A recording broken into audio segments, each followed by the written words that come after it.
Hello and welcome everyone. ये video CMA inter students के लिए है जो लोग अभी ग्रुप 1 का एग्जाम देने वाले हैं। इस वीडियो में आप लोगों को कंप्लीट गाइडेंस मिलने वाला है कि पेपर नंबर 6 फाइनेंशियल अकाउंटिंग को लास्ट डे कैसे एकदम इफेक्टिवली रिवाइज करना है सो दैट आप बहुत अच्छा एग्जाम दे पाओ। ये जो आप लोग को गाइडेंस देने वाले हैं it is on the basis of detailed analysis of जितना भी क्वेश्चन पेपर्स आया है सिलेबस 2022 का और जितना भी मॉडल क्वेश्चन पेपर्स आया है, मतलब दिसंबर 23 का, जून 24 का क्वेश्चन पेपर, दिसंबर 23, जून 24, दिसंबर 24 का मॉडल क्वेश्चन पेपर्स। उसके बेसिस पे अपने को ये मोटा मोटी क्लैरिटी है कि कौन से चैप्टर का क्या वेटेज है और कौन से क्वेश्चन नंबर में कौन से चैप्टर से क्वेश्चन आता है। On the basis of this एक स्ट्रैटेजी आप लोग के लिए बनाए हैं जो आप लोग को बहुत ज्यादा हेल्प कर सकता है। वीडियो को एकदम शॉर्ट रखेंगे। Before I start discussing my strategy, आप लोग को बता दें कि अगर आप अपना ऑलरेडी कोई स्ट्रैटेजी बना रखे हैं तो वो बेस्ट स्ट्रैटेजी है। अगर आपको ये क्लैरिटी है कि आप कौन से चैप्टर से, कौन से टॉपिक से कौन सा क्वेश्चन करने वाले हो रिवाइज और कितना टाइम देने वाले हो, तो फिर आपने जो स्ट्रैटेजी बनाया है बस उसको फॉलो करिए, वो बेस्ट है। बट अगर आपको कोई एकदम क्लैरिटी नहीं है, अगर आप कंफ्यूज्ड हो, तो फिर आप लोग के लिए ये बेस्ट स्ट्रैटेजी हो सकता है जो अभी हम बताने जा रहे हैं। बस इसको फॉलो कर लेना अच्छे से। चलिए स्टार्ट करते हैं। सबसे पहला बात तो गाइज, आप लोग को लास्ट डे जो चैप्टर्स रिवाइज करना है वो आइडियली इस ऑर्डर में रिवाइज करना चाहिए। अब मान लो इसमें से अगर कोई ऐसा टॉपिक है या कोई ऐसा चैप्टर है जो आप छोड़ के रखे हैं, तो फिर आप वो नहीं करके जाने वाले हो, ऐसा आपने प्लान कर रखा है, तो फिर आप उसको स्किप कर सकते हो। या फिर अगर कोई ऐसा चैप्टर है जो आपको बहुत ही अच्छे से आता है और आपने ये प्लान कर रखा है कि लास्ट डे रिवाइज करने का जरूरत ही नहीं है। जैसे एग्जांपल हो सकता है कि फंडामेंटल्स कोई को इतने अच्छे से आता है, रेक्टिफिकेशन ऑफ एरर किसी को इतने अच्छे से आता है, बीआरएस, बिल्स ऑफ एक्सचेंज या बैड डेट, फाइनल अकाउंट्स इतने अच्छे से आता है कि लास्ट डे रिवाइज करने का जरूरत ही नहीं है, तो फिर आप उसको स्किप भी कर सकते हो। प्लस ऐसे भी स्टूडेंट्स होंगे जो दोनों ग्रुप दे रहे हैं तो उनके पास टाइम बहुत ही शॉर्ट है, तो उनको तो हो सकता है कोई टॉपिक स्किप करना पड़े या फिर कोई टॉपिक में वो लोग जितना टाइम मैंने सजेस्ट किया है उससे भी कम टाइम में वो रिवाइज करे। राइट, तो ये फ्लेक्सिबिलिटी को ध्यान में रखते हुए आप इस स्ट्रैटेजी को समझना। मैंने जो स्ट्रैटेजी बताया है ये 13.5 आवर्स का स्ट्रैटेजी है। राइट, तो इसमें आप लोग को ऑन द बेसिस ऑफ जो एग्जाम में क्वेश्चंस पूछा जा रहा है, जो ज्यादा इंपॉर्टेंट चैप्टर है, उसके हिसाब से ये पूरा का पूरा अपना ऑर्डर डिसाइड हुआ हुआ है। अब इंश्योरेंस क्लेम ऑलमोस्ट हर चैप्टर में, insurance claim from the loss of stock and loss of profit, ये ऑलमोस्ट हर एग्जाम में 7 मार्क्स का क्वेश्चन आप देखोगे। तो ये एक छोटा सा चैप्टर है जो आपको एक अच्छा स्टार्ट दे सकता है। जब अपना रिवीजन स्टार्ट करो तो ये आपको हाफ एन आवर में कंप्लीट कर देना चाहिए। अगर आपका क्वेश्चन मार्क किया हुआ है कि लॉस ऑफ स्टॉक का, लॉस ऑफ प्रॉफिट का, आप कौन कौन सा 2-3 क्वेश्चन जो देखने वाले हो लास्ट डे, तो वो बेस्ट है। अदरवाइज मैंने जो मैराथन सेशन में करवाया था आप बस वो वाला सम्स कर सकते हो। Same for hire purchase, half an hour में आपको कर लेना चाहिए। ये भी फ्रीक्वेंटली एग्जाम में पूछा जाता है। उसके बाद अपने कुछ बड़े चैप्टर्स में आते हैं जैसे पार्टनरशिप, एनपीओ, इनकम्प्लीट रिकॉर्ड्स और फाइनल अकाउंट्स। ये लगातार ये 4 बड़ा चैप्टर, रादर अपने बोल सकते हैं पूरे सिलेबस का 4 सबसे बड़ा बड़ा चैप्टर यहीं पे है। ये आपको बैक टू बैक फिर रिवाइज करना चाहिए। इसमें पार्टनरशिप ऑब्वियसली कंसिस्टेंटली एग्जाम में आता है। पार्टनरशिप का सम्स आपको एक तो एमसीक्यूज में भी मिलेगा और प्लस आपको एक 7 मार्क्स का क्वेश्चन तो पक्का ही मिलेगा और एक 14 मार्क्स का क्वेश्चन भी पक्का मिलेगा। तो यहां पे बहुत ज्यादा वेटेज हो जाता है पार्टनरशिप का। इसमें specially dissolution of partnership firm and कुछ questions admission, retirement and death का भी आपको एक एक दो क्वेश्चन प्रैक्टिस करना, लास्ट डे आपको देखना चाहिए। तो इसीलिए इसमें यहाँ पे अपने टाइम भी थोड़ा ज्यादा डिवोट कर रहे हैं। Then NPO, incomplete records and final accounts. Final accounts के साथ में यहाँ पे हम provision for bad and doubtful debts वाला टॉपिक को भी रखे हैं, क्योंकि एग्जाम में 7 मार्क्स का क्वेश्चन बहुत कंसिस्टेंटली ये लोग सिर्फ bad debt and provision for doubtful debts वाला जो क्वेश्चन है वो भी ये लोग कंसिस्टेंटली पूछ रहे हैं।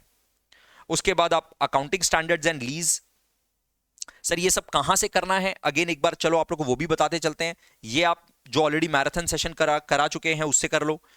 हायर परचेज आप जो मैराथन सेशन ऑलरेडी करा चुके हैं उससे कर लो। पार्टनरशिप के ऊपर मेरा एक डिटेल्ड सेपरेट सेशन लिया हुआ है। ये जितना भी सेशंस हम बता रहे हैं ये सारा सेशन का लिंक इस वीडियो के डिस्क्रिप्शन में भी दिया हुआ है। राइट, तो आप पार्टनरशिप का एक मेरा सेपरेट सेशन लिया हुआ है, बस उसको अच्छे से फॉलो कर लो, आपका एकदम अच्छे से प्रिपरेशन हो जाएगा। Non profit organisation, incomplete records and final accounts including provision for bad and doubtful debt, ये मेरा मैराथन में बहुत अच्छे से कवर किया हुआ है। अगर आप मैराथन सेशन कवर कर लोगे तो आपका बहुत अच्छे से कवरेज हो जाएगा ये तीनों चैप्टर का भी।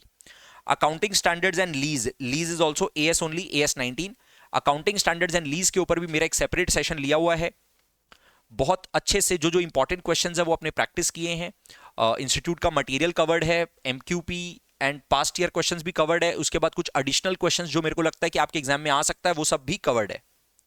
फिर उसके बाद depreciation, bills of exchange, BRS, rectification of error, कुछ बेसिक चैप्टर्स है, कंसिस्टेंटली एग्जाम में इन चैप्टर से भी क्वेश्चन पूछा जाता है। डिपार्टमेंट भी अगेन आप मैराथन से कर सकते हो। ब्रांच के ऊपर मेरा सेपरेट सेशन लिया हुआ है, ब्रांच के ऊपर भी मेरा एक सेपरेट सेशन लिया हुआ है, और आप अगर उतना कर लिए तो आप एग्जाम के लिए एकदम रेडी हो जाओगे। जॉइंट वेंचर के ऊपर भी सेपरेट सेशन है, बहुत इजी छोटा सा चैप्टर है। इंस्टीट्यूट के मटेरियल का अपने सारा क्वेश्चन किए थे, कुछ अगर आपने क्वेश्चन मार्क कर रखा है तो वो कर लो, नहीं तो फिर सिर्फ वो सेपरेट सेशन में मैंने जो करवाया है खाली उतना कर लो। उसके बाद consignment and then accounting fundamental, जिसमें generally accepted accounting principles, accounting equation, आपका capital and revenue transactions and trial balance, ये सब कवर हो जाता है। राइट, ऑब्वियसली ये इतना बेसिक चैप्टर है कि आपको बहुत अच्छे से आता होगा, शायद लास्ट में आप करना ही ना चाहो। कंसाइनमेंट, वैसे देखो एग्जाम में एक 7 मार्क्स का क्वेश्चन इजीली पूछा जा सकता है, बट अगर मान लो कोई टॉपिक छोड़ने का नौबत आई जाए कि नहीं सर अब पॉसिबल ही नहीं हो पा रहा है, एक टॉपिक तो पक्का छोड़ना पड़ेगा, कोई ऑप्शन ही नहीं बचा, then you can choose to leave consignment. Otherwise I would suggest कि ट्राई करना कि कम से कम 1-2 बेसिक क्वेश्चन पक्का टच कर पाओ। ये सारे जितना भी टॉपिक है, जैसा कि मैंने आपको ऑलरेडी बोला कि मैराथन या रिवीजन सेशन जो ऑलरेडी मैंने ले रखा है, बस उससे रिवाइज कर लो। वो सब का लिंक इस वीडियो के डिस्क्रिप्शन में दिया हुआ है। रादर एक प्लेलिस्ट आप लोग के लिए अलग से क्रिएट कर दिए हैं। आप प्लेलिस्ट में अगर जाओगे तो फाइनेंशियल अकाउंटिंग दिसंबर 24 बोल के एक प्लेलिस्ट आप लोग के लिए क्रिएट कर दिए, उसमें बस आपके काम का ही सारा वीडियो है। ब्रांच अकाउंट्स का सेशन अलग से जो लिए थे, पार्टनरशिप का सेशन जो अलग से लिए थे, अकाउंटिंग स्टैंडर्ड्स एंड लीज का जो अलग से सेशन लिए थे, मल्टीपल चॉइस क्वेश्चंस का, एमसीक्यूज का जो सेशन लिए थे, उसके बाद जो एक full fledged comprehensive marathon session लिए थे, वो सारा आप लोग को वहां पर मिल जाएगा। इसके अलावा लास्ट डे भी आप लोग के लिए एक final booster, final sprint revision लेकर के आ रहे हैं। 10th एंड 11th दिसंबर दोनों दिन अपने करेंगे 7 to 11 PM। तो जो लोग बोथ ग्रुप दे रहे हैं वो लोग ऑब्वियसली 10th वाला सेशन अटेंड नहीं कर पाएंगे, क्योंकि उनका 11th को ग्रुप 2 का एग्जाम रहेगा। तो आप लोग फिर वो वाला सेशन बाद में देख सकते हो। और उसमें सर अपने करने क्या वाले हैं, ये सारे ही टॉपिक का एकदम सेलेक्टेड 1-2 अच्छा क्वेश्चन, ऐसा क्वेश्चन जो एग्जाम में मोस्ट एक्सपेक्टेड है, जो सबसे ज्यादा एक्सपेक्टेड क्वेश्चंस है, वो हम साथ में आप लोग को प्रैक्टिस करा देंगे।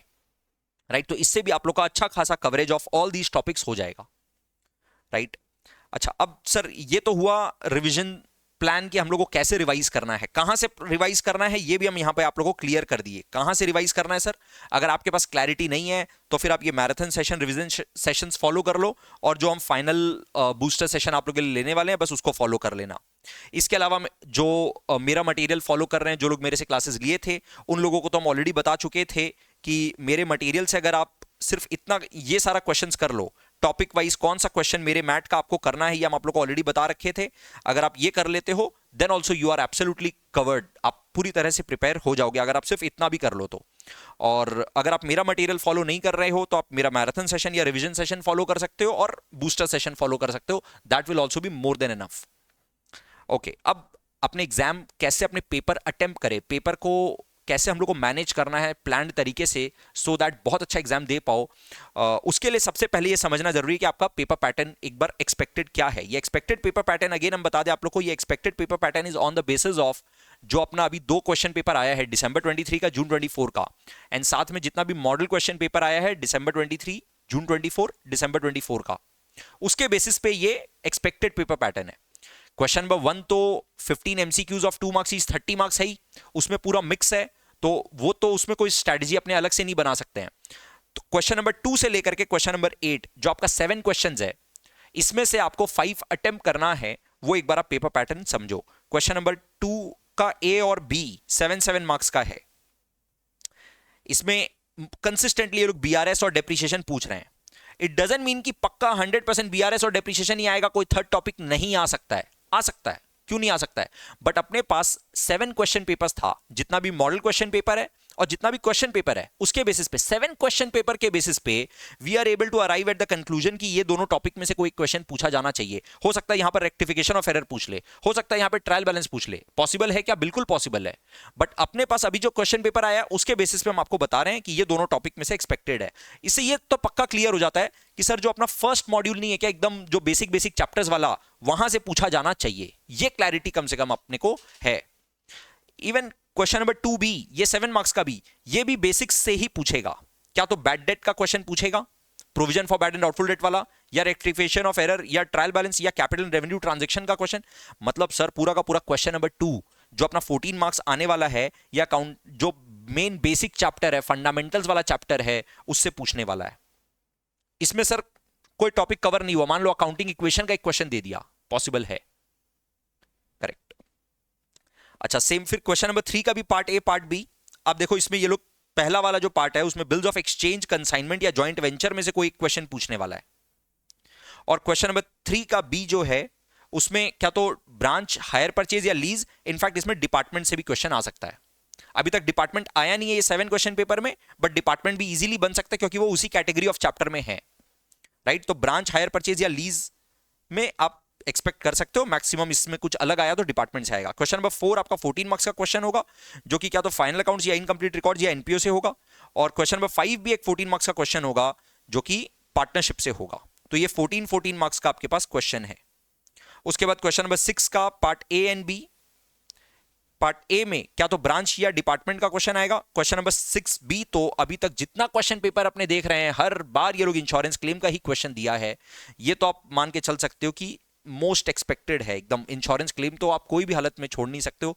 बहुत ईजी सा टॉपिक, छोटा सा टॉपिक, और आपको 7 मार्क्स एकदम श्योर शॉट दे सकता है।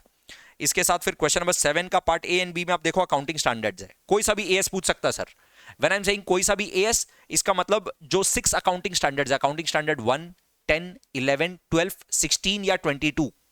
लीजेस एएस 19 जो है वो अपना अलग से कवर होता है, वो 3B में पूछते हैं ये लोग। 3B में ये लोग पूछ सकते हैं लीज। बाकी जितना भी आपका 6 अकाउंटिंग स्टैंडर्ड्स है वो क्वेश्चन नंबर 7 में ये दोनों टॉपिक में आएगा।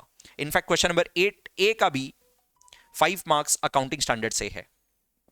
8B 5 मार्क्स का क्या तो फाइनल अकाउंट्स या एनपीओ, या फिर इसमें भी कोई सा अकाउंटिंग स्टैंडर्ड पूछ सकता है। और 8C अगेन 4 मार्क्स का पार्टनरशिप से पूछने का हाई चांस है। तो ये पेपर पैटर्न के बेसिस पे आप देखो अब अपना स्ट्रैटेजी क्या हो सकता है। आपको सबसे पहले क्या करना है, अपना 50 मार्क्स पहले सिक्योर करना है। I am not saying to target 50 marks, नहीं, आपको टारगेट 50 मार्क्स नहीं करना है। बट जब आप एग्जाम देने जाते हो, जब आप एग्जाम अटेम्प्ट करते हो ना, तो आपको पहला टारगेट ये रखना चाहिए कि भाई पहले 50 मार्क्स सिक्योर करो। पहले 50 मार्क्स जैसे सिक्योर हो जाता है, मान लो 1.5 आवर्स 2 आवर्स के अंदर अंदर आपको ये कंफर्ट आ गया खुद से कि यार 50 मार्क्स तो कहीं नहीं है, तो जो बचा हुआ 1.5 आवर्स है ना, अब आप उसमें बहुत अच्छा कैपिटलाइज कर सकते हो। Now you can take your score to 80+, 75, 80 तक लेके जा सकते हो। ये आप तभी कर पाते हो जब आपका इनिशियल 1.5 आवर में आप कुछ अच्छा मार्क्स सिक्योर कर लेते हो। ये कैसे कर पाएंगे सर हम लोग?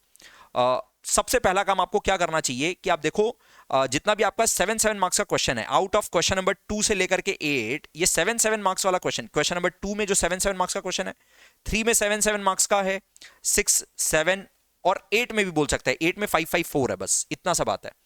तो choose any 2 questions from question number 2, 3, 6, 7 और 8, राइट। इसमें मतलब I am just trying to skip the 14 marks का क्वेश्चन। पहला क्वेश्चन जो आप अटेम्प्ट करो वो ट्राई करो 14 मार्क्स का अटेम्प्ट ना करो, क्योंकि वो 14 मार्क्स का क्वेश्चन बहुत बड़ा क्वेश्चन होता है। जब आप पहला क्वेश्चन वो अटेम्प्ट करने जाते हो तो कई बार हो सकता है कि आपका पेन इतना अच्छे से मूव करना स्टार्ट भी नहीं हुआ और एक बड़े क्वेश्चन में आप फंस गए। तो ऐसा काम मत करना। पहला क्वेश्चन जो अटेम्प्ट करो वो एक छोटा क्वेश्चन, इजी क्वेश्चन पिक करो जो आपको सबसे अच्छे से आता है।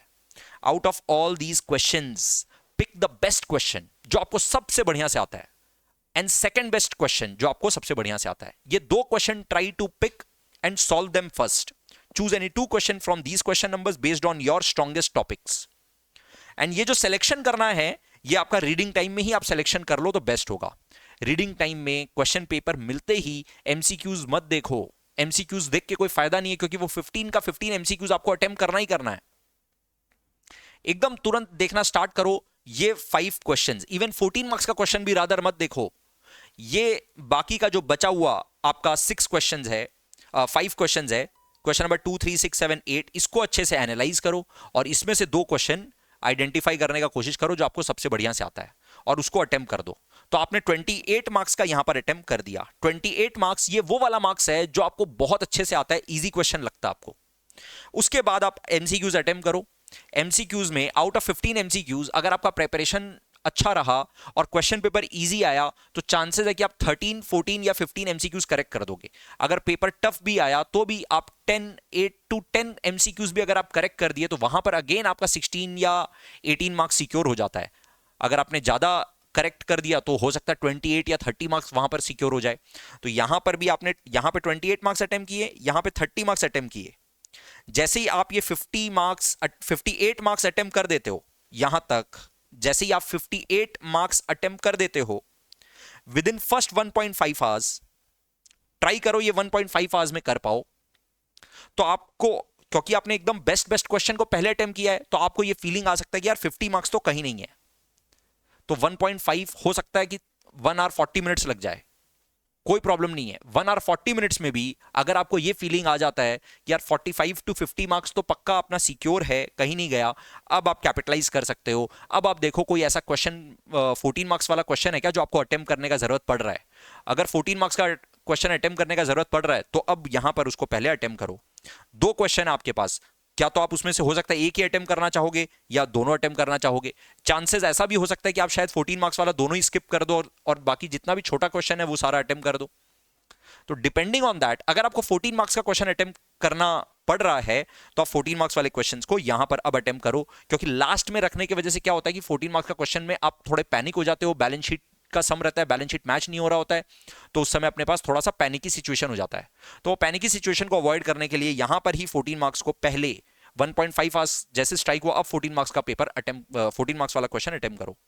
अब आपके पास जितना टाइम बचा उसके हिसाब से जिस ऑर्डर में आपको क्वेश्चन अच्छे से आता है उस हिसाब से आप अटेम्प्ट करते जाओ। आप देखोगे ultimately if your preparation is good, if you have revised well on the last day, you will be able to give a very very good exam, right. अब गाइज ये जितना भी हम आपको एनालिसिस बताए हैं ये on the basis of chapter wise weightage based on MQPs and past paper of syllabus 2022। ये आपका वेटेज आप देखो, जो आपका 128 मार्क्स का क्वेश्चन पेपर आता है, सब 128 कैसे, 30 मार्क्स का एमसीक्यूज प्लस 98 मार्क्स का जो सब्जेक्टिव क्वेश्चन है। सर 98 कैसे हुआ, 7 इंटू 14। इसमें से ऑब्वियसली आपको अटेम्प्ट पूरा 128 नहीं करना, आपको अटेम्प्ट करना है 30 प्लस 70, करेक्ट। तो ये आपका देखो, आप वेटेज आपको मिलेगा, पार्टनरशिप से सबसे ज्यादा आता है, अकाउंटिंग स्टैंडर्ड से अब ये लोग लगातार पूछे जा रहे हैं। उसके बाद एनपीओ इंश्योरेंस, अब देखो एनपीओ में अभी ये 7 क्वेश्चन पेपर के बेसिस पे ज्यादा लग रहा है, नेक्स्ट एग्जाम में हो सकता है कि यहां पर इसी जगह पर एग्जैक्टली इनकम्प्लीट रिकॉर्ड्स आ जाए, हो सकता है इसी जगह पर एग्जैक्टली फाइनल अकाउंट्स आ जाए, पूरा चांसेस है, ठीक है। तो ये अभी on the basis of 7 question papers है, 5 model question papers and 2 past question paper, ठीक है। ये थोड़ा सा इंटरचेंज ऑब्वियसली हो सकता है, बट अपने को एक आइडिया लग जा रहा है ये एनालिसिस के बेसिस पर। और ये जो एनालिसिस भी किए हैं ये भी ऑन द बेसिस ऑफ आप देखो हर एक क्वेश्चन पेपर का क्वेश्चन नंबर, कौन से क्वेश्चन नंबर में कौन सा क्वेश्चन से चैप्टर से क्वेश्चन आया है, उस एनालिसिस के बेसिस पे आप लोग को ये पूरा का पूरा गाइडेंस दिए। आई होप आप लोग को ये गाइडेंस हेल्पफुल लगा होगा एंड आप लोग इसके हिसाब से अपना प्रिपरेशन करोगे और बहुत अच्छा एग्जाम दोगे। All the best guys, see you in the booster session, bye bye.